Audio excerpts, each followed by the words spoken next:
So I know that I'm supposed to be the one that knows the most about the Astral Realm, but I don't know everything there is to know about it. Certainly don't know every location there is to know. There's an infinite number of them, but I've been following the coordinates that my guest for today gave me, and I thought I was doing a pretty good job, but I gotta say, I'm feeling a little lost. I'm going to keep orienteering here, and I'm going to use the magic of editing to cut right to the part where I get to the actual interview, but I'm looking forward to chatting with my guest today, Robyn Jeffrey of the Aficionados podcast network, producing shows where they pick apart every little detail about some of people's favorite shows and dig down into what the showrunners really wanted to portray. A while back, I had posted a TikTok of me breaking down the plot of Lost in less than 5 minutes, and she reached out in my comments and invited me onto her podcast, so I invited her right back, and now we're going to talk about, well, Lost. I will say that it is my intention to structure the first half of the conversation to be as abstractly talking about fiction in general as possible, so if you are not a fan of Lost, there should still be some relevant content here, but I will also warn that this conversation is going to get very spoiler heavy. So if you haven't seen Lost and you don't want spoilers, sorry. But if you have seen Lost, this is going to be a good time. Thank you for listening, and welcome to episode 9 of Podcast from a Desk in the Astral Realm.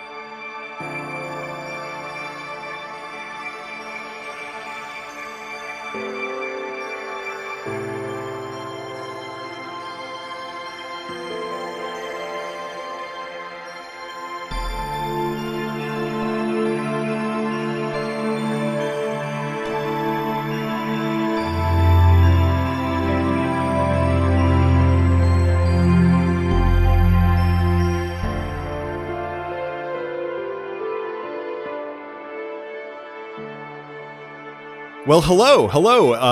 Welcome to the Astral Realm, and thank you so much for joining me. Thanks for having me. It is absolutely wonderful to have you here. Everyone, I want to invite you to come take a listen to me and the absolutely awesome Robyn Jeffrey, lead podcaster in all things Lost and many other wonderful pieces of fiction. That is extremely kind and extremely generous. Lead fiction podcaster of all things Lost, here forever and into the future. We are here today to talk about fiction and fandoms and storytelling and probably Lost, but we're going to see how long we can hold off from talking just about Lost. We'll see. I'm so glad that we were able to make this happen. I'm so glad that you were able to find your way into the realm. You reached out to me on TikTok originally and asked for me to be on your Lost podcast. And my initial reaction was, is this a joke? Like, I never thought I'd have a chance to do that. We still have yet to have you on the podcast because we're currently scheduling guests like so super far in advance, but I've got you on like the top of the list for if people like bow out. Okay, well, I'm happy to fill in any episode ever because I could talk about that. Well, as our dear listeners are about to find out, could talk about that for virtually ever. But here's the challenge I want to put out for just us. Here's what I want to try to do. See how long we can go having a productive conversation that does not just devolve into conspiracy theories about the Dharma Initiative. That is a challenge. I don't think we're up for it, but we'll find out. We shall see. So I am fascinated by the world of analyzing fiction. I'm fascinated because it's not a world I've ever been even remotely near. I do a lot of consumption of fiction. I do very little critical analysis and thinking about the depth of the story and the portrayal of the characters and all that. Mm-hmm. So I am really excited to hear from your perspective how to even begin approaching taking something that's presented as just purely entertainment, some kind of serial fiction, and where do you even begin with pulling at strands and unraveling it to figure out what is even happening underneath? What's your approach to the beginnings of working your way through something complex like that? So if your listeners don't know me, which maybe you do. Maybe I tweeted about this podcast episode coming out and you already have listened to 6 years of me talking about fiction, and this is nothing new to you. But I started a podcast network called The Afictionados with my best friend Brittany, and that was 6 years ago that we started that, and we have covered many different TV shows, including Lost, which I will talk about at the end. But so I think that to your question, the way that I start is that I think about how even though there are people who are watching the show who are just watching it for entertainment, almost everybody behind the scenes of the show always meant to make some sort of piece of art.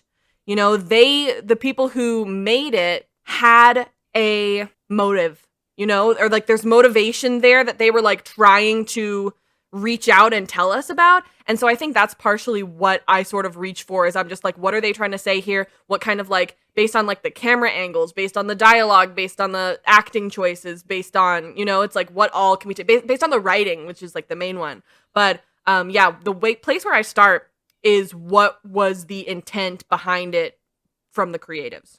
See, that is very challenging for me. Like you start with what's not presented on screen, or at least what's not presented plainly. It sounds like you're starting with the sort of level below the surface. Why start there? Mm-hmm. Well, so I guess that's not that's sort of where I start in my brain wise. If we're podcasting about it, we're going to start by summarizing what's happening in the episode, and then as things happen, we will like dive in deeper to talk about sort of like how we feel about it, how we think like the message that they were trying to tell us and stuff like that. So I would say that's sort of like where we actually start is, well, we start talking about the title also. You know, I think that the title tells a lot about the episode in general. What was the question again? Why? Yeah, like, oh, I think you were just answering it right there. Mm-hmm. Why start sort of, or why go for that level beneath? But it sounds like what you're going for is start with what they give you and figure out what their actual intention was behind it. And I mean, I guess that's just fiction, but yeah. But, like, well, it's finding insight in the fiction. You know, it's like we could just have entertainment. And that's the thing, is that a lot of the people who are watching the TV shows who then go and find our podcasts are looking for that extra insight and are looking for somebody who can find the hidden meaning that they can't find themselves. Not that they can't, but that they're just basically looking for some more of that hidden meaning, and that's where they find us, I feel like, because they want to find more and they want to feel more immersed. I recently finished watching Better Call Saul. It's a spin-off of Breaking Bad, ? Yes. I watched 2 seasons of Breaking Bad, so I never watched Better Call Saul, but I've heard good things. So Better Call Saul is stellar. It's better than Breaking Bad, in my opinion. And I've heard that. It's really, really, really good, just from the performances alone. But what you said about camera angles specifically, really, like, that is the main thing that, as a non-critical viewer, I mean, I get excited about this stuff. I went really deep into Lost and know all the trivia therein, but in terms of the deeper meaning and what they're trying to convey, Better Call Saul has some truly incredible cinematography, and it, like, so much so that a layman like me is able to pick up on, like, oh, I see what they're doing here. I see the contrasts that they're making. They do a lot with mirrors, with having one character being shown on screen and a mirror showing someone off screen, showing sort of like the difference between the two, the separation between the two, the way that they're not seeing each other eye to eye. Like, really, really cool work there. You need to always think about, like, how many people are behind the scenes. There are hundreds of people working on any given episode of a TV show, whether it be the actors, even like the hair and makeup, the costumes. They're all thinking about what they're trying to tell, the story they're trying to tell. The writers, the cinematographers, the lighting designers, the sound people. Even the guy with the boom mic is important and is thinking about something, and not even to mention the director and the writers, you know what I mean? Like, there's hundreds of people who are trying to tell a story, and I want to tell their story, you know? You mentioned the costume designer, and that Yeah. blows my mind. I can't even imagine the level of detail, the eye for detail you must have to properly outfit the main character, like the focus of the entire situation. That's 7 levels above where I was even thinking. I was thinking about just where they pointed the camera and maybe the location that they picked to shoot in.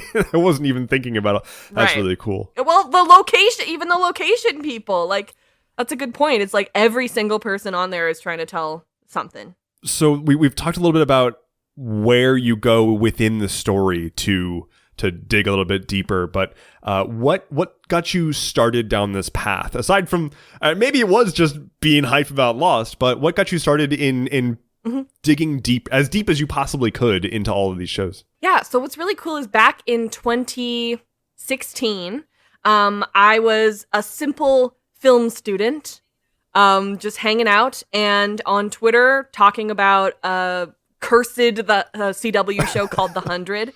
And there was a guy who lived in LA who was trying to make a podcast network, and his first one was going to be on The 100. And he randomly found me on Twitter and was like, "Would you like to be one of the hosts of this?" And I was like, I'm like, oh God, how old was I at the time? 21, but okay, sure, I guess, sure.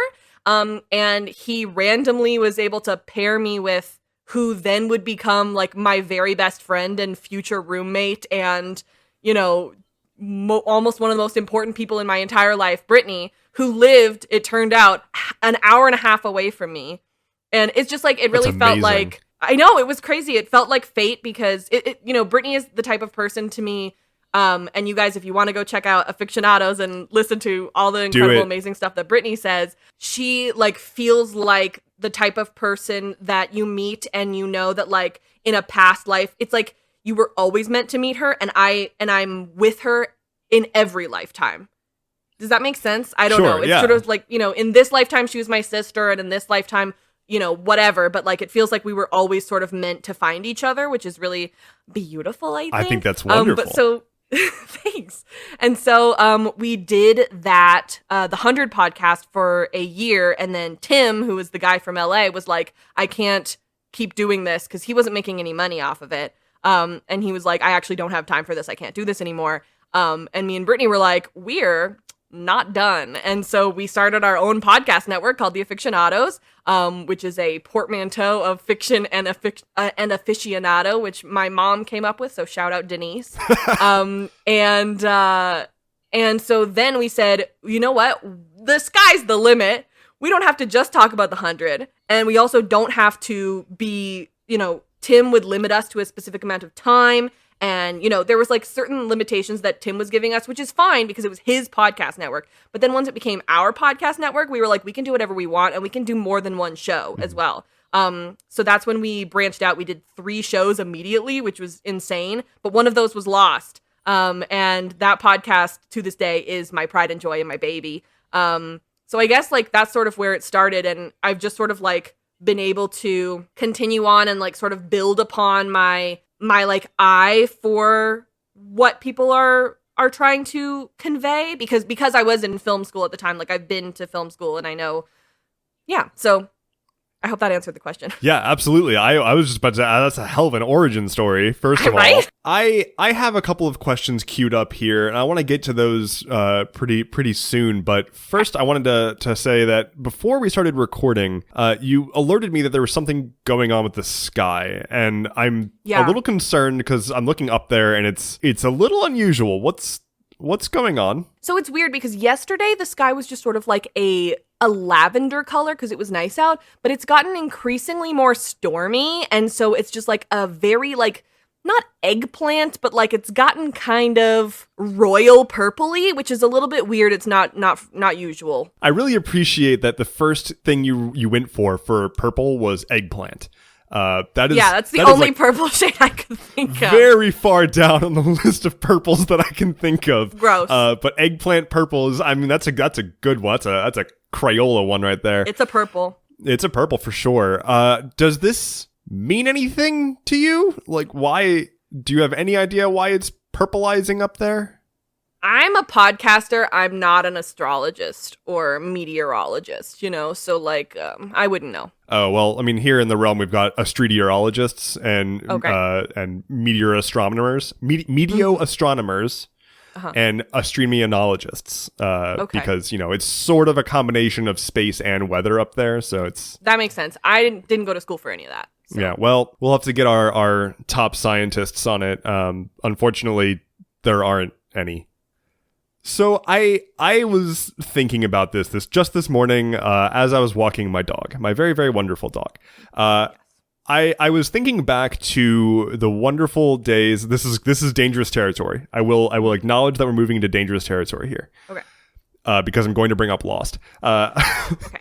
I was thinking back to the wonderful days of the mid to late aughts, the glory days of the ARG, and back when Lost was airing, back when Lost was sort of in its heyday, they went hard into ARG stuff. They certainly did. I loved that, and it was my life for a while. And the only thing I want to do, the only way I can look back on my life and say that it was successful was if I orchestrate some incredible ARG at some point. But I feel like cool. Recently the art form of the ARG has sort of faded away. And I'm wondering if you think that there's going to be any kind of resurgence there, or what happened? Where all the ARGs went? Because that was like peak fiction engagement among fan bases for a while there. I feel like I agree that there aren't any right now. And I don't know if I want to say that they're like past their time, but I also think that people, I don't know if like producers and stuff these days think of it as like, I think they infantilize that. I think that they think that it is like their shows are too artsy now to do that and be like, this is what I offer you, and like you don't get anything extra, and like here, look at this. I feel like executives these days think that that's like an immature thing to do. That's a fascinating take. I love that. That makes that resonates really well. I'm trying to think of like a modern smash hit show and what an ARG for that would look like. And I am kind of coming up empty because those shows are so, ever since the Game of Thrones era of completely taking over, completely leaning in. Yeah. It's all about maintaining and controlling the image of the show, right? And it's Westworld. Yes. Westworld was the opportunity, and that's a perfect example. That is brutal. And it's it's painful because a lot of these shows have such fervent fan bases still, and all that they can do at this point is go on Reddit and Tumblr and be like, I like this show a lot. I wish there was more that I could be doing. Here's a fan edit I made on TikTok. When the ARG stuff was going on for Lost, were you at all involved in all that? No, and I regret it every day. No, I started watching Lost the summer after it ended. So the summer of 2010, and I got to watch it all in one summer. And so I wasn't there when all that stuff was going on, but I read about it constantly. And like I love reading about it, but I wasn't there. Yeah, that stuff, they went hard with it for a long time, and it is so different to onboard to Lost now than to have sort of experienced it, so to speak, as it was happening. Very, very different worlds. And I think at this point we should let down the floodgates and lean in just a little bit. All right. So this is a warning to all listeners. This is about to get very losty. We'll start off as simply as possible, and maybe we can sort of ease in. And as it goes on, we'll see how the listener stats just fade away the deeper and deeper we get into this. But let's start with something very, very simple. How would you describe Lost to someone who's never watched it? Okay. All right. So, it's this show. And the show is about a plane crash, right? And so you're like, oh my gosh, all of these people, they're lost because they've been lost on like sort of this deserted island, right? But what you don't understand is that they're also lost within themselves. And they're lost within their lives, right? And so maybe them becoming lost on this island is what sort of makes them found within their own hearts. And they have all of this like healing happening, and there's a lot of like really incredible theming, and it's one of the best television shows ever made, and I recommend it. Magic is accurate. That's a pretty good description of it. Yeah. I think another description of it would just be screaming loudly into a microphone for the entirety of a 6-season, 20-ish episode per season television series. Because that's what I was doing at my television while I was watching it constantly. So I have a long history of taking people that I know, particularly roommates, especially in college, and saying, hey, oh, you haven't seen Lost? Oh, well, sit down and watch the entirety of this series with me. And the problem with that is that Lost came out in the era of we need to have 24 plus episodes per season at an hour each, a 40-ish minute runtime each, regardless of what story needs to be told. Dude, I've been doing this for 6 years, and we just finished season 3. Putting them out monthly. It is, I will say, it's a very good show. It's a very good show that has too many episodes, but it's a very good show. There are actually very few episodes that I think are totally skippable. There's exactly one that I can think of off the top of my head that's like, this could have been removed from the show and there would be no difference. And is it called Stranger in a Strange Land? I don't know what the title is. All right, which one is it? It is the Paulo and Nikki episode.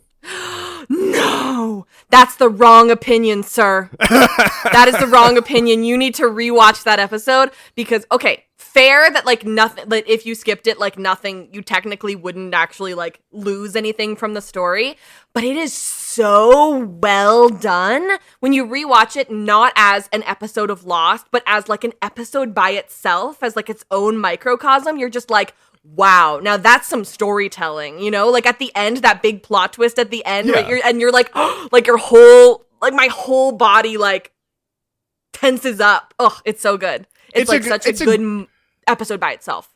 It is not a bad episode. It is not an episode of Lost. That's fair. Like, I totally agree with your assessment. Really well done, really well executed storytelling. Why is this in Lost? This could have just been a short story on its own. Well, here's the thing is that you know, audiences were like, hey, what about those random people? And Damon and Carlton, the showrunners, were like, okay, well, here's an episode about the random people. And they were like, hey, who are these random people? I don't care about these people. And they're like, okay, well, you asked for it, but okay. So for extraordinarily confused listeners at home who have not seen this show or saw it and didn't spend their entire life internalizing it. Try again, babe. Try again. Restart. The Paulo and Nikki episode is essentially, I don't actually remember what season. Is it season 5? It's season 3. 4? 3? Really?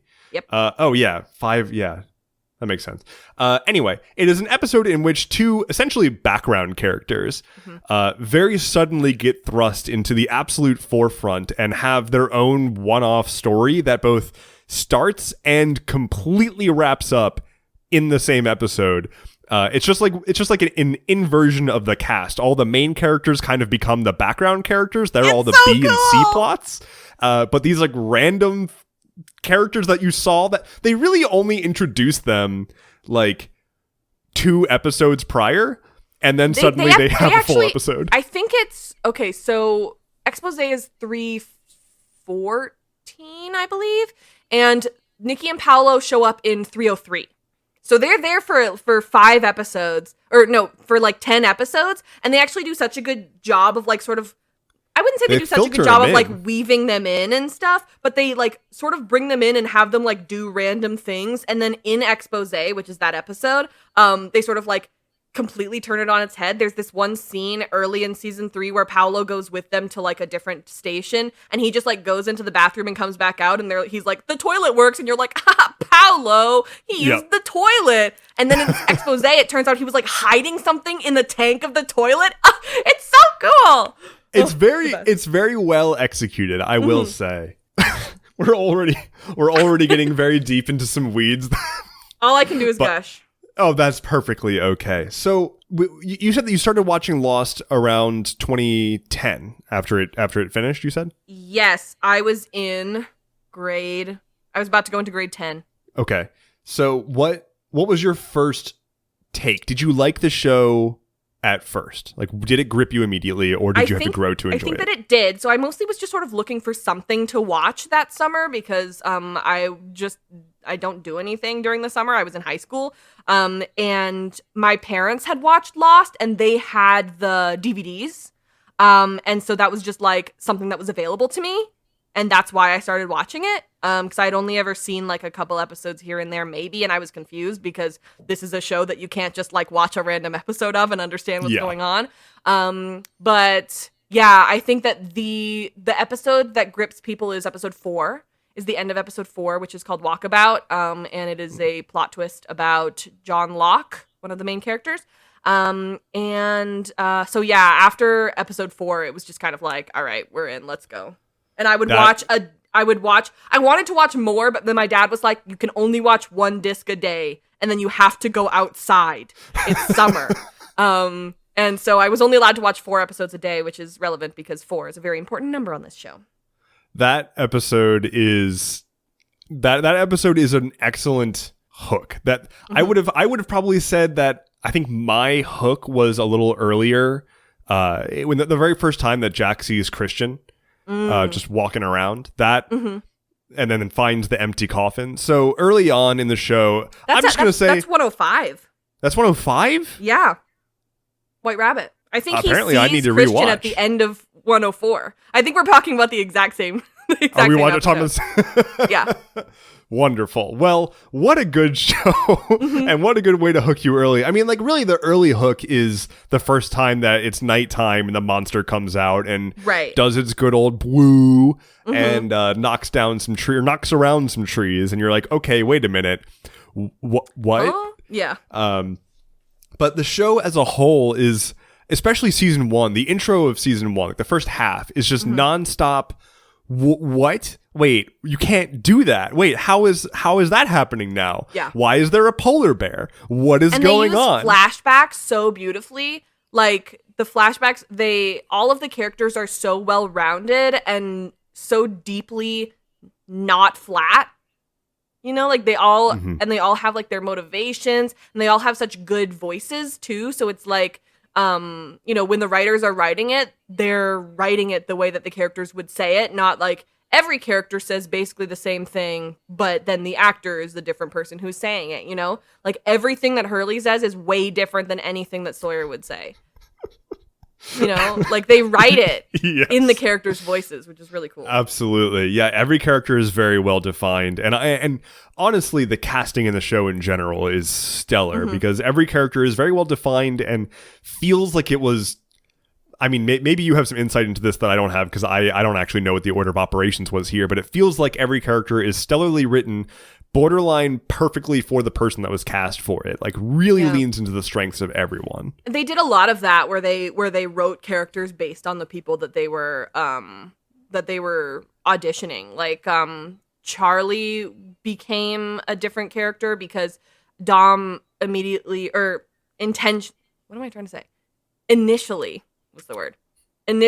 auditioned for Sawyer. Really? Sawyer, yes, and Sawyer was Jorge, who played Hurley, did Sawyer's sides as well.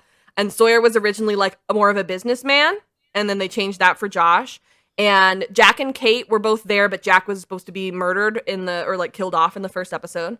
And so they brought him back. And then Sun and Jin were completely made up for. They found Yoonjin, who plays Sun. She auditioned for Kate, so then they made Sun for her, and then made Jin for Sun. I mean, Jin and Sun are some of the best characters on the show, though. Yeah. So thank you for that. Mm-hmm.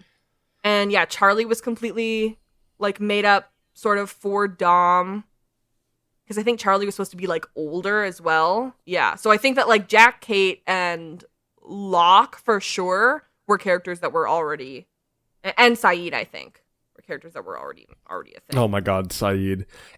If you haven't watched Lost, the only thing that you need to know about the character Saeed is that at one point in the show, his hands are bound behind his back, and he's being held at gunpoint by some captors. And with just his feet, he sweeps one of the bad guys off their legs and breaks their neck. Yeah. It does not get more badass. Enjoy. Look forward to it, you guys. It's so good. What a good show. Okay. What is your top 3? Mm-hmm. Who are your top 3 characters? Sure. Okay.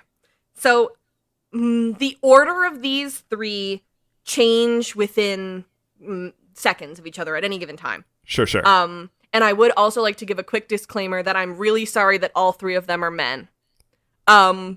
There are some really good female characters on this show, but there are not as many female characters as male characters. It was the early 2000s. What can you do? So I just wanted to say sorry in advance that all 3 of my favorite characters are men. So my first that I'm going to mention, but at any given time, the order could change, is Sawyer. I think that's a good choice just because his character development is so good. Like, you watch season 1 and you're just like, this man is horrible. He's handsome, but at what cost? Because everything he says is terrible. But so the character development that happens there is just so good. So the number 1 that I'm going to say right now is Sawyer. My second favorite right now is Richard Alpert. The crazy mystery that surrounds him. He comes in season 3 and just like adds such a really cool thing, you know, like a super cool mystery that happens. Nestor, who plays him, is really talented and really great. And then they have that incredible episode all about him in season 6 that just like that really ties everything best together. Episode of the show. Yeah. So Richard is definitely in my top 3. And then my last one, who I usually say is my like number 1 favorite character, but I think is like a goofy answer just because he's like, he comes in so late and he like doesn't even really stay that long. But his name is Daniel Faraday, and he is my favorite because he makes me laugh so much. So Jeremy Davies comes in season 4 and plays Daniel Faraday, and he is so funny because everyone on this show is so like lovely and well-spoken and like poised, sort of, you know, and he comes in and he's like and just like drops things and is like, I'm so well, can I well, actually, I'm like just nervous, and he's just like the best, and he wears a tie the whole time. Yeah. And you're like, you're on a deserted island, bud, you can take off the tie, but he doesn't, and he's just bumbling, and God, I love him. So he's a mess of a person. That's just a good mess. Pick. He's trying his best, you know? I think he's such a good juxtaposition to, like, so many people on this show. Like, you know, they immediately put him next to Saeed, and you're just like, wow, the difference here is a lot. I want to go back to Richard Alpert and the episode with his background. Because, like, yeah. So, essentially, they took this guy, like, they have like, he's an incredible actor. Yeah. And they were like, we have him on the show, and we keep giving him like sideline parts because the character for the largest part of the show is like a gopher. Like he's a sidekick or assistant almost seemingly to Benjamin Linus for like the lion's share of his screen time. Which also, wow, huge shout out. Michael Emerson is incredible as Benjamin Linus. Michael Emerson's he's my absolute. Well, okay. So I'll get to my top 3 later. But sure. So the episode that they have Nestor just like act his absolute heart out. Oh, in Spanish? Yeah, half the episode is in Spanish, which is just absurd. It takes place how many years ago? It's in like the 1600s. Yeah, hundreds of years ago. Because the dude is essentially immortal. Yeah. And it starts with him being like a peasant man in Spain, and then he gets like he gets enslaved and is on a slaver ship, and that's how he gets to the island. And all of this stuff is going on. This moored boat in the middle of the jungle that's been just like a mystery since season 1. And then in season 6, they're just like, yeah, guess who was on that ship when it crashed into the island? Absolutely ridiculous levels of just placing stuff to pay off later. And it's like out of nowhere, the show just like drops this, I don't know, just like it's like they wanted to just give him an Emmy. It's like they were just like, this guy needs an opportunity to just do a movie real quick on our TV show. So my top 3, and I want to see if this is offensive or not. Okay. So my number 1 is Mr. Echo. Okay, interesting. That got some pushback on the old internet when I posted that TikTok summarizing Lost a while back. That is a really interesting choice. I don't know if I've heard somebody say that like their number one is Mr. Echo, so I just think that's interesting. It's almost exclusively just because he tries so hard. Mm-hmm. Like, he's a good dude. He's flawed. He's problematic. Yeah. He does a little bit of lots of murdering, but he cares about his brother. And when his brother gets killed because of essentially Echo's own hubris issues, he really takes it seriously and really tries to make a change. And then he ends up on the island and has to go back to doing the whole lots of murder again. And then it turns out his brother was there. Yep. There, and also appears around the island quite often. Mm-hmm. He's a very chatty dead person. Which also gets brought back in season 6. One thing that and we'll get back to your top 3 very soon, but I did want to say that one of the things that I really love about this show is how Damon and Carlton, who, like I said, are the main showrunners of the show, they thought of it as like a circle, you know?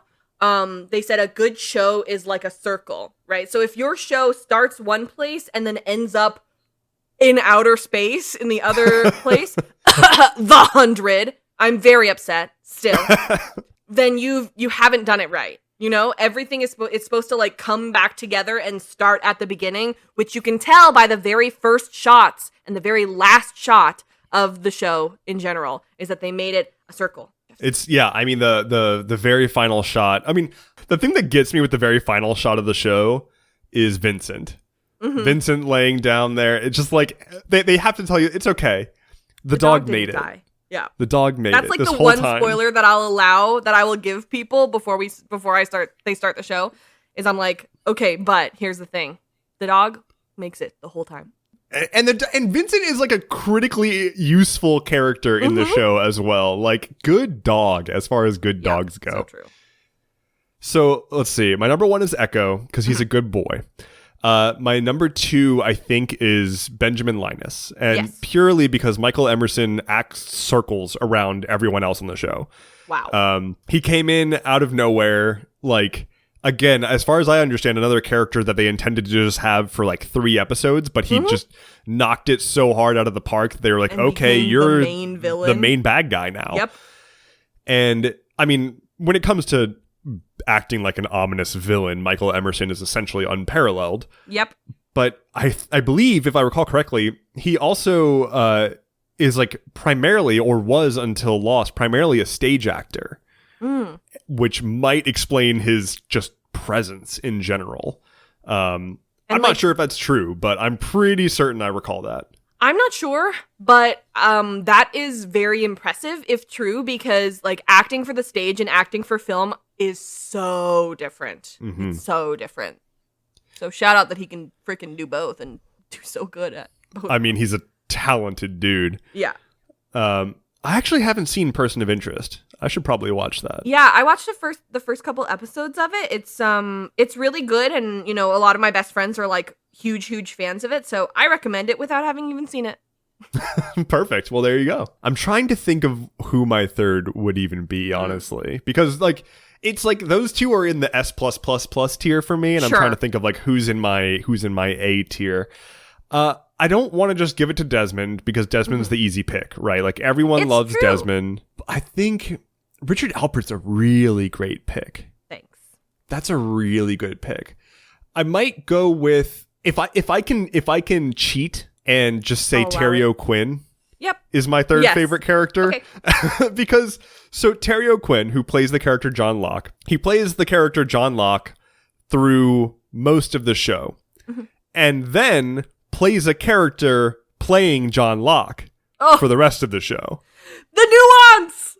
And it's amazing to watch. It's ridiculous. This guy, the actor himself does such a good job of switching from the passion and honesty of John Locke into, he plays essentially possessed John Locke, possessed by effectively and the devil, more or less. Leaves his eyes. Like, Yeah. he does such a good job. Like, you can almost tell when Terry switches it too. And it's like beautiful because Jack and Locke were always like the two main people who were adversaries. Like, I don't want to say they were enemies. Like, at some points they were, but Well, they're like the ideological. show was always about them.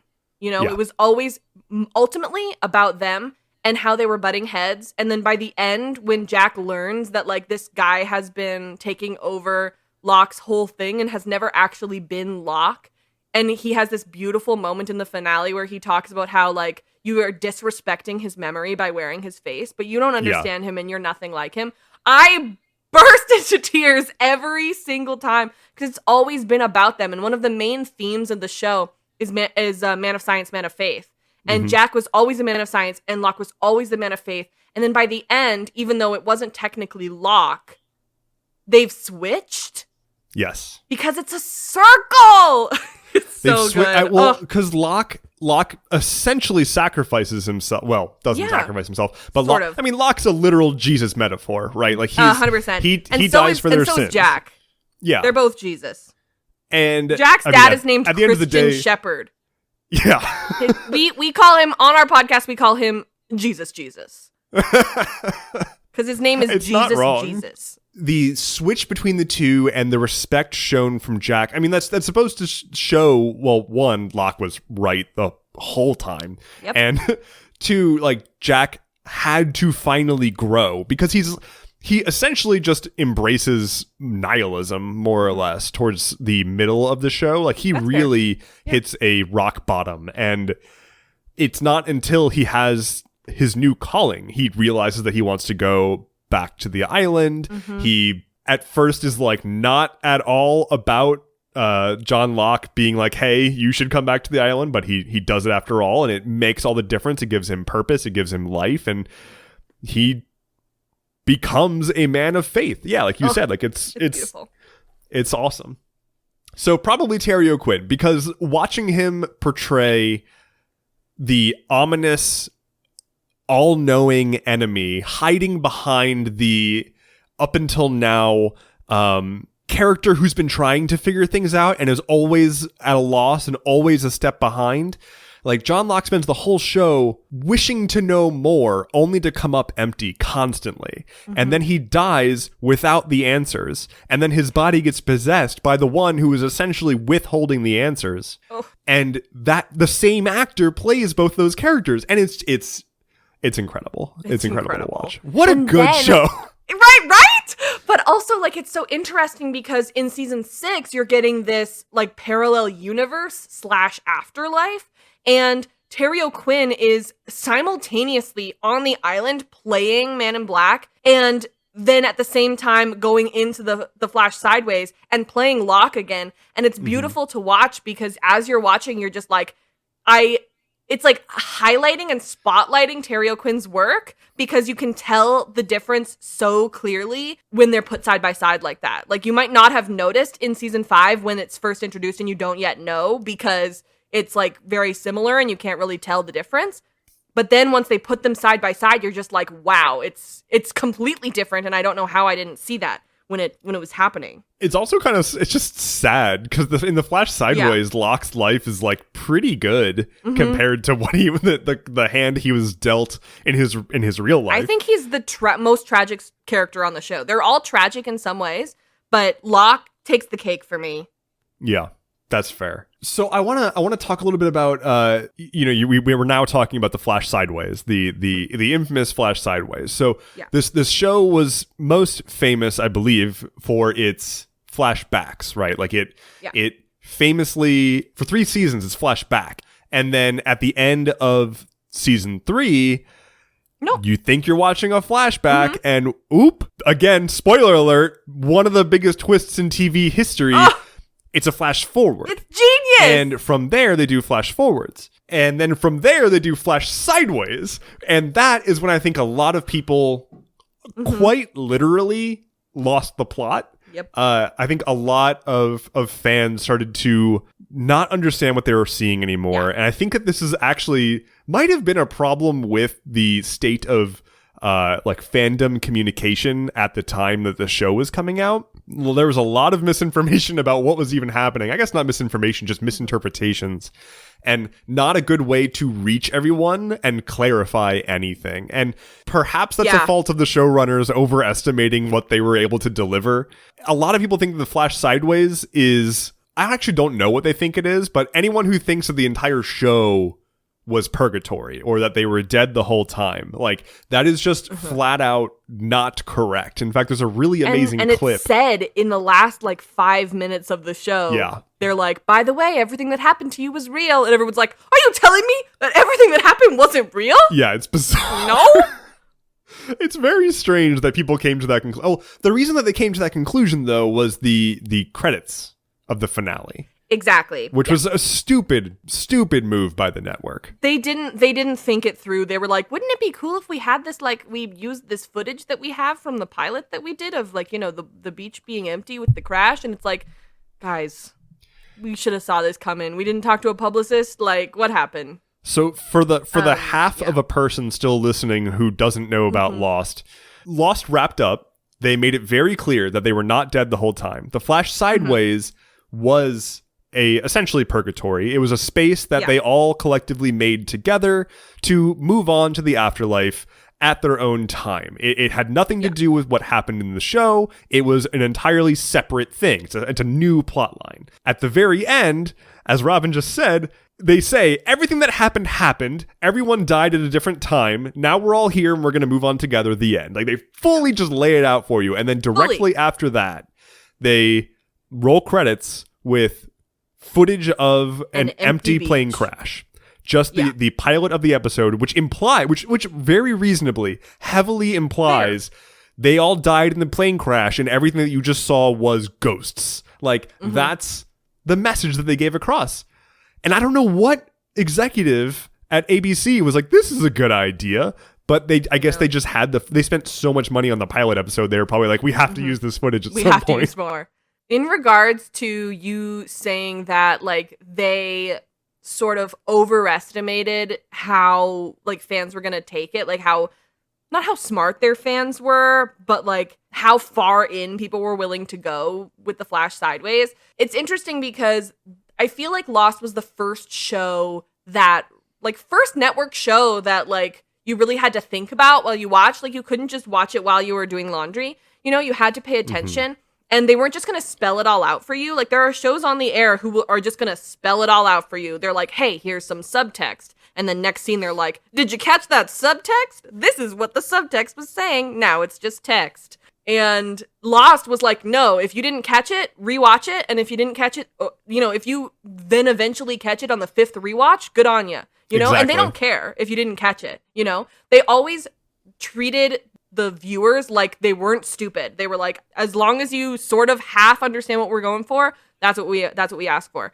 And so I agree that viewers weren't necessarily ready for something like the Flash Sideways because it had never been done before. Yeah. Shows nowadays are willing to go in and do that. And I think that's because Lost paved the way for that. And now people are like, ooh, this show is so smart. And did you catch this, this, and this?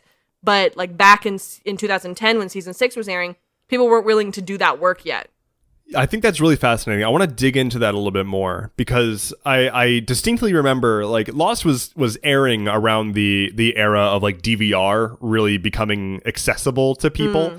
And I mean, DVR is a hysterical concept now, but at the time it was, Lost is a show that if it came out today, preferably with a few tweaks perhaps, it would be a smash hit. It is the exact format for like a Netflix show, or in the format of like, we're going to drop the whole season at once.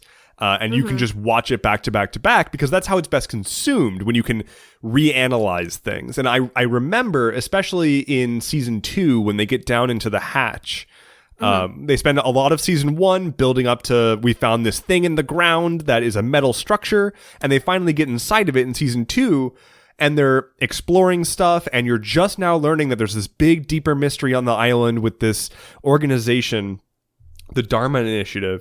And there's a scene where a blast door in this underground structure comes down, and then a bunch of black lights turn on, and it reveals this intricate, like, hand-drawn map on the inside of this door. And you see it for just a few moments. And if you're watching it live on TV, there's no way that you can make heads or tails of it. It just looks like a set piece. But if you pause it with your DVR and go back and look, which, like, that's what we were doing on the forums back in the day. Right. There's so much that you can glean from it, and there's so much information in that map that then becomes relevant later in the show. And, like, yeah, that was not a thing that anyone would even try doing on television until Lost. Yeah. And then we later on get shows like, I mean, I don't want to just say that, like Game of Thrones is a very good show, but it's not like it's a particularly challenging show. It's just very good at setting up a lot of plot lines at once. I think that Game of Thrones, and I didn't watch Game of Thrones, but I think that Game of Thrones, rather than being a challenging show, like you said, is sort of a, not inflammatory, but like and not surprising, but I think it's just trying to be in your face. You know, like it's big. Trying to, what's the word? Yeah, it's just like sort of like doing things that make you go, oh my God. Yeah. You know what I mean? Like, here's some violence, here's some sexual assault, here's some nakedness. You know, it was rather than it being challenging, it was just sort of like, I guess the only word I can think of right now is inflammatory. Like, it was just sort of like made you go, oh. It was pushing a lot of envelopes, I guess, or not always successfully so, but it was trying to be sensational. Really just chasing sensation at that point. I feel like Lost kicked off an era of the how weird can we get, how far can we push the audience kind of stuff. You know, you've got, I mean, there are some like direct Lost, like, I don't want to say competitors, but like you got Fringe. You've got, Heroes was on around the same time, right? I think so. I think if not, that was like, oh, that's a good question. Hold on. I remember seeing a lot of ads for Heroes. Yeah. I actually don't remember has anyone seen that show? Did anyone watch that show? But yeah, I think that Alias. Heroes. 2006. Yeah. So yeah, it was happening right at the same time. Alias is another big one. 24 was another big one too. So I wanna pivot a little bit there then into another issue that I think a lot of people had with not just the finale, but sort of the direction of the second half of the show. Up until, I want to say, season 4, probably, the show comes across as realistic to some degree. There's weird stuff going on, but a lot of viewers thought that everything could have a realistic answer, that there would be a scientific answer for everything, that it was very sci-fi. However, by the end of the show, we have demon possession and resurrection and a literal like temple to something, and we've got don't gods. Ask me about the temple. That's like the one thing on the show that I'm like, I don't know, man. Yeah, I don't know about the temple. It gets wild for a minute there, and we've got an immortal Spaniard. We've got it's a lot. A lot of people felt, I mean, I don't know about a lot of people, but a sentiment that I see often is the show went off the rails, or it's, you know, it wasn't scientific. Like, it was a huge letdown because they didn't answer all of the questions. But as I rewatched the show, if you start off with the understanding that it's not real, that it's a fantasy show, it's very different. I'm curious if do you think this is a sci-fi show, this is modern fantasy, this is something completely different? How do you interpret sort of the presentation? Yeah, so I think it's both. I think that I, see it as sci-fi, but then when you think of sci-fi, you think I'm in space. And they're obviously not in space. So it's like, there's also a modern fantasy part of it. I think that I had the privilege of starting after it was over and already sort of knowing that there was magic, going on in some way. But there was always magic there when you think about it. Like, Walt had special powers. There's a freaking smoke monster. There's like, it was always sort of, there was pieces of magic in there. And sorry to anyone who doesn't know anything about the 100. And actually, I'm not sorry because you are better off. But basically, that show was so disappointing in the end. The last 2 seasons were so crazy weird. And if you go back and listen to our podcast for it, it's a lot of us like being disappointed and complaining because the whole show was about science. It was like so rooted in science. And then the last 2 seasons, they were just like, well, the whole end game is actually magic. And you were like, that's stupid. And I'm very upset about it. But this show was always rooted in magic when you go back and look at it. And so that's why I think that it was better and worked out better, was because it was always about magic and there was always magic there. They landed on a magic island, So it's like sometimes the questions that weren't answered were answered, but the answer was it's a magic island. And you just sort of have to suspend your disbelief because it's sci-fi. You don't watch Star Trek and you're like, this is unrealistic. That just doesn't happen. You just need to it was always a kooky weird island. You just gotta, come on. It's just a kooky island. I like that. It's a show about some people who landed on a kooky island. Yeah, exactly. Very, very, very apt description. But I mean, it's magic. It's a magic island, but the premise is that you have a scientific agency, the Dharma Initiative, trying to make sense of the magic on the island. Right. And they leave behind a bunch of scientific equipment.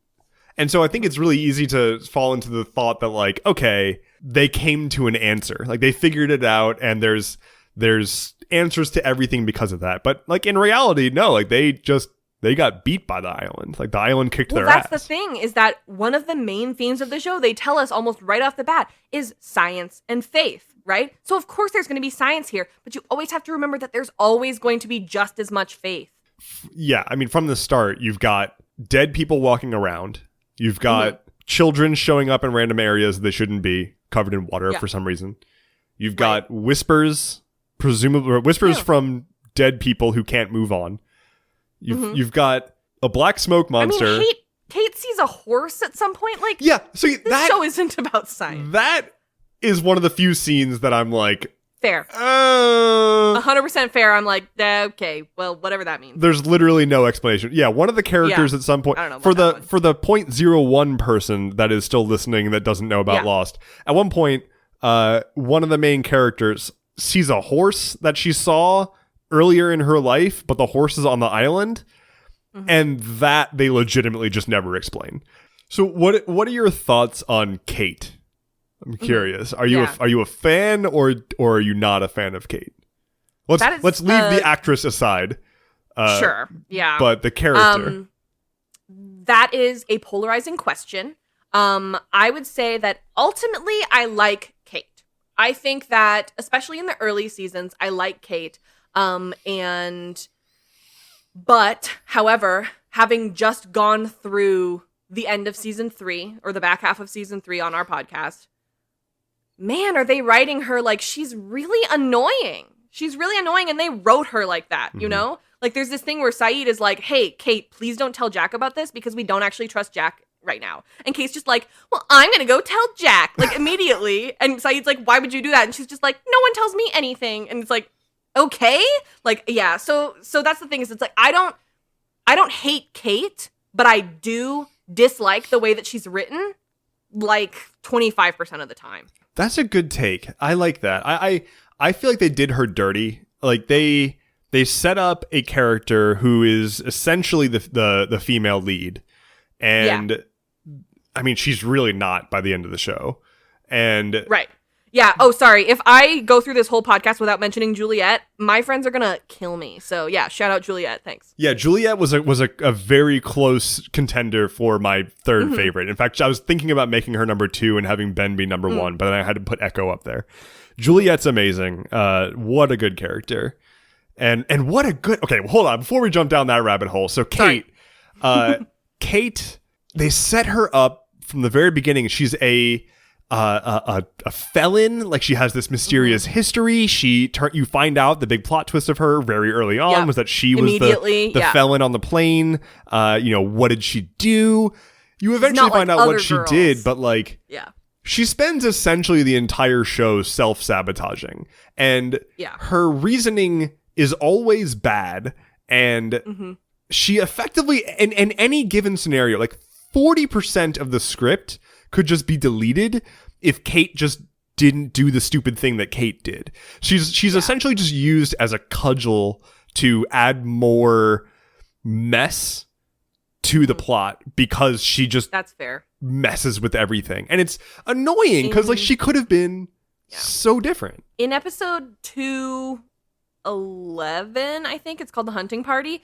And there's this thing where they're like, hey, we're going on a hunting party, Kate. Like, we're trying to find the others and we have a bunch of guns and we're, looking for Michael. And they're like going around and everything. And they're like, please don't come because you don't have a gun and it would be stupid if you came. And she's like, okay. And then 20 minutes later, she follows them. She gets captured by the others and then they have to give up all of their guns because otherwise they're going to murder Kate. And it's like, thanks, Kate. Absolutely exemplary of just like, how can we have Kate mess everything up again today? Yeah, it just sucks because they're, often like, hey, we need this to happen. Okay, who's going to be our scapegoat? Kate. It's Kate, and for a while also Charlie. They just do Charlie dirty for a little while. I think it's Boone for a while in season 1 too. Oh yeah, but it's Boone. Like Boone's... Yeah, Boone, I don't care. Yeah. Boone and, I don't even remember her name. Shannon. Easily forgettable. Like... Yeah. Shannon... I think upon rewatch, I love Shannon more and more every rewatch, personally. But Shannon's at least more interesting than Boone. Boone is just I relate to her more and more every time I rewatch. Just sitting on the beach, like whatever. She's like, I don't want to be here. Yeah. So Juliet, though. Yeah. To contrast Kate, Juliet goes from being... Well, at first, you don't really know much about her. She's very mysterious. Yeah. She presents herself as one of the others. And leans in a little bit to the creepiness, the I know everything about you and you don't know anything about me side of things. And then we slowly learn that she's kind of just being whipped around by Ben. And she's been hardened by the island. You see her very first flashback 307, which is called Not in Portland. And that's the first episode that we meet Richard Alpert in, which is exciting. But like she's so different in her flashbacks and you're like, oh my gosh, what happened? Yeah. And she was this up and coming neonatal surgeon and she's a fertility doctor. Mm-hmm. And she gets this like amazing opportunity, comes to the island, and then now she's effectively a prison guard by the time we meet her on the island. And slowly she starts to build up herself as a formidable opponent to Ben, and like Ben being this like borderline omniscient, like has all of his shit together, has everyone doing everything. He's the one playing the chess game, but his weakness is Juliet. But Juliet also just gets that confidence and starts to outplay him and starts to be the character that I kind of wanted Kate to be, which is the schemer, and she pulls everything off so well. She does so much garbage to keep Ben off of her tracks, only to turn around and ruin him essentially because she's a badass. I think she's my number 3 actually. Instead of Locke? No, we got to have a woman up there. Yeah. I'm gonna bump off Echo. Echo can exist in his own little like he's my favorite, but my top 3. That's fair because Echo was there for such a small amount of time. I feel like then if you're gonna do that, then I should probably bump off Dan. And up, I don't know. My top 3 is so set in stone for me. I don't even know who my number 4 would be. Probably Hurley. Hurley's good. Hurley's a good pick. I feel like Michael doesn't get a lot of love. You're completely correct about that. In fact, he gets a lot of hate. Mm-hmm. I have like my one friend Kim is like the number 1 Michael stan, and I'm so excited to have her on in season 4 to talk about Meet Kevin Johnson, which is like Michael's big episode, because I was like, there's no way I can have a Michael hater on that episode. Yeah. Like Michael deserves to have a Michael lover on that episode. So. I mean, he's a good but that's character. Totally, he doesn't get a lot. Yeah. He gets a lot of hate for the things that he's made to do just because he loves his son. I mean, he has to deal with a lot of crap, and he makes mistakes. Impossible situations. Like, yeah. I mean, he's the only one on that island that for a while deals with direct issues. Everyone else is like, I mean, everybody's stuck on the island, but he's like, hey, y'all are talking about like your interpersonal squabbles. They kidnapped my son off a boat. Yeah. Like, and no one's talking about it. What am I supposed to do with that? Like, yeah, Jack, Kate, and Sawyer are having a love triangle, but my son is somewhere on this haunted island.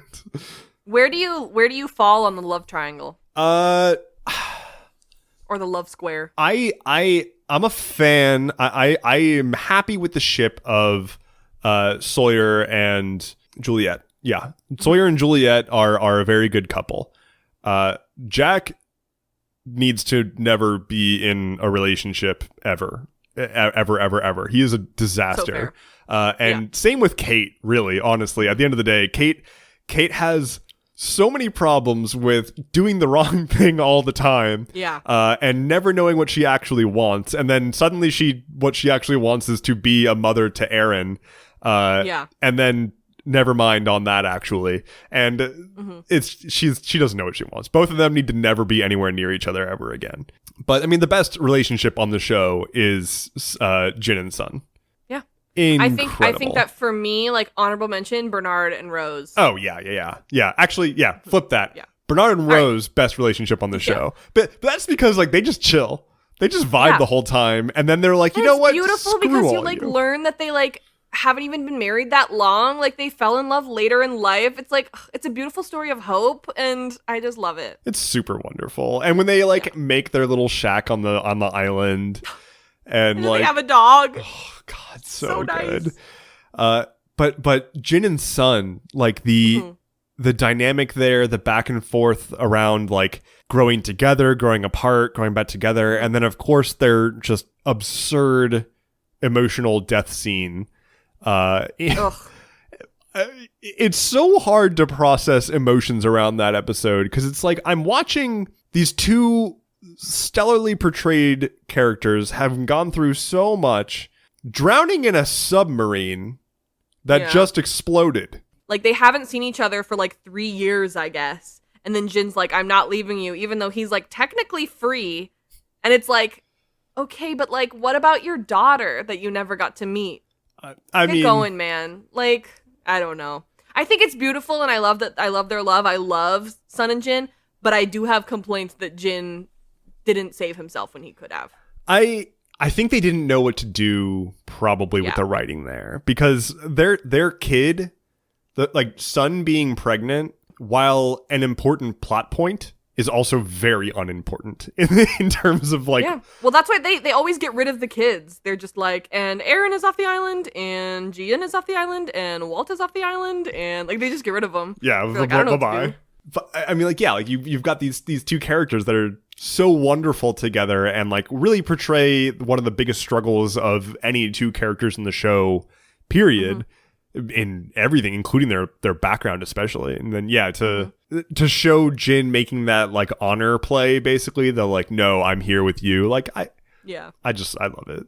Well, that's probably enough Lost talk for now. I mean, it's not for us, but no, for the listeners. But if you're looking for hundreds of hours of talking about Lost, I'll tell you about it. Absolutely. I actually want to do this is going to take a very long time, but last winter I rewatched all of Lost. I kind of want to do that again and do a watch the episode, listen to your podcast, watch the episode, listen to your podcast kind of watch. I would be so honored. If I get around to if I can find an inch of time to do that, I will be doing it, and I will let you know. If it helps, we do summarize every episode. Like, we summarize it before it happens, so you don't have to rewatch it to listen to it. Thank you so much for hanging out with me today in the Astral Realm and talking way too much about Lost, even though we both could probably talk for several more hours. Thanks for having me. I'm sorry that the sky was acting so weird the whole time. Yeah, I'm going to have to look into that one. And it seems to have been getting a bit more purple as we've been sitting here.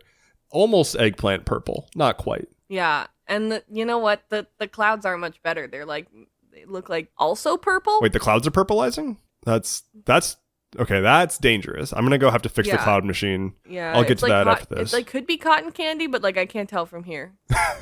Well, the clouds here are actually made of cotton candy. So if they're purple, that's not good because I did not load in grape. I've never been here before. No, it's fine. It's fine. It's everybody learns at some point, but just grab a cloud on your way out and enjoy, really. Great. But thank you again for coming on the podcast. And of course, you've been talking about your Lost podcast and a few others. Is there anything else that you would like to let everybody know about to come listen to far more geeking out about everything? Sure. Thank you. So, like I said before, our podcast network is called the Afictionados Podcast Network. I'm sure that we will put a link in the links will be in everything. Or something. But yeah, we cover Lost, obviously, and we covered The 100 as it was airing, and now we're going back to do some of the seasons that we haven't done, just as a catharsis because we were all really hurt by how that show ended. We also have done every single episode of Riverdale. You don't have to watch Riverdale to listen to it. Most people don't, and apparently it's still just as fun to listen to. I watch Riverdale so that you don't have to. We also have done the first 3 seasons of Stranger Things, and we are covering season 4 coming up in 2023. And then we did the first season of Star Trek Picard. So you guys can check that out. That's sort of archived now, but that exists. And yeah, so we are continuing to do that. Our Patreon is patreon.com/theafictionados, where you can get early access and a Patreon only podcast and stuff. And that's sort of what we do there. And then I also make embroideries, at highbirdie.com, which is HIBYRDI, where I do some embroideries of Lost characters, of Stranger Things characters, of The 100 characters, of Riverdale characters, of all of the things. And I also do customs if you guys want. And other than that, you can just follow me at Robyn E. Jeffrey pretty much everywhere. That's ROBYNEJEFFREY pretty much everywhere. I think that's it. I do a lot of things. I'm about to go get one of those Lost embroideries. I know you said that you had a lot of orders already, but... That's okay. I will take my time on yours specifically because I know that it's not for the holiday. Thank you so much. I will. Yeah, I'll order it as non-rush shipping as I possibly can. That would be great. Yeah, delayed shipping. In fact, just delay it to 2024. That'd be great. I'll take it. Ship it well. Thanks so much for having me. I had so much fun. I love being on other people's podcasts where I know that I don't have to do any more work after. Yeah. Of course. I'll have to go find some sort of magical podcast editing creature and see if I can offload some of this work to them. But in the meantime, great. And just me. Also, real quick, if any of my people are listening to this, can you tell them things about you and where they can follow you? Sure. My name is Endeavorance, and I am just some dude. You can find everything that I am doing at endeavorance.camp. I largely make content like this, just kind of exploring subjects and thinking about things, but I also talk quite a bit about the internet and humanity and sort of the intersection of those things. I have a Discord server called the Astral Campgrounds that is super wonderful and filled with excellent people, and is increasingly becoming a bit of a combination online community and real-time RPG. So check that out. It's a good time. All of my links, again, are on endeavorance.camp. Because I am weird and have a .camp domain name for some reason. Respect. One more massive thank you to Robyn for coming on the show. It was an absolutely excellent time talking to you about, Lost. Thank you so much for listening. This is going to be the last episode of Podcast from a Desk in the Astral Realm for 2022.